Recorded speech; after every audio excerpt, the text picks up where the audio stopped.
La frazione agrigentina di Villa Seta in preda al bullismo. Cittadini esasperati lanciano SMS di aiuto e invocano interventi. L'appello raccolto da Giuseppe Arnone. Ho visto inizialmente questa ragazza Ingrid che era bella quando Maria Grazia Cucinotta, ora è letteralmente sfiorita nel corso di questi anni, irriconoscibile. La mamma è completamente esaurita, il padre pure. Se noi vogliamo che ci scappi il morto, allora continuiamo così. Manteniamo lo Stato sostanzialmente assente da Villa Seta e manteniamo i bulli e i delinquenti a comandare su Villa Seta. La persona che ora vedremo nell'SMS che mi manda Ingrid è la stessa che ha spezzato il braccio con una spranga al fratello di Graziella Ancona, appartenente ad una nobile famiglia di mafiosi agrigentini. Leggiamo l'SMS. Avvocato, la prego, non ne posso più, mio padre sta aspettando l'autobus e Massimino Gerlando con altri lo disturbano. Vuole aggredirlo un'altra volta. Avvocato, faccia intervenire le autorità che se lo portino via, cosa aspettano?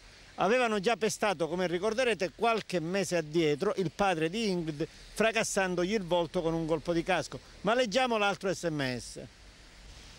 Avvocato Arnone, sono Ingrid. Mi chiedevo a che punto è la situazione di Massimino Gerlando. In concorso adesso con lo zio, la cugina e il cugino.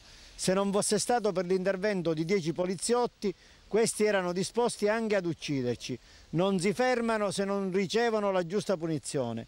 È inaudito, dopo questa non ho altro da aggiungere. Sono disgustata, aspettano per caso il morto. Mi faccia sapere, avvocato. 20 febbraio 2012. Io ho segnalato anche alla Procura della Repubblica proprio ieri l'ennesima aggressione, in questo caso avvenuta nei confronti di Ingrid e della madre, dentro i locali della questura di Agrigento.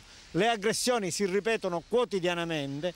Questa mattina mi è stata segnalata sempre da Ingrid in lacrime con una telefonata l'ennesima aggressione avvenuta a Villa Seta. Io credo che Agrigento da queste vicende debba riuscire ad uscirsene. Non è possibile che Villa Seta sia in mano ad una simile situazione così grave. I familiari di Ingrid sono finiti più volte all'ospedale perché pestati a sangue. La stessa Ingrid e la sorella minore sono state mandate in ospedale. Non è possibile. Lo Stato può intervenire con una presenza costante a Villa Seta, anche mantenendo, come si fa nei posti a rischio, a turno le auto dei carabinieri e della polizia. Lo Stato può intervenire con provvedimenti di divieto di soggiorno per coloro che pestano e aggrediscono le persone. Lo Stato è lo Stato, alla S maiuscola. I funzionari dello Stato sono pagati non per fare indagini ridicole, ma per fare cose serie come quelle che necessitano oggi a Villa Seta.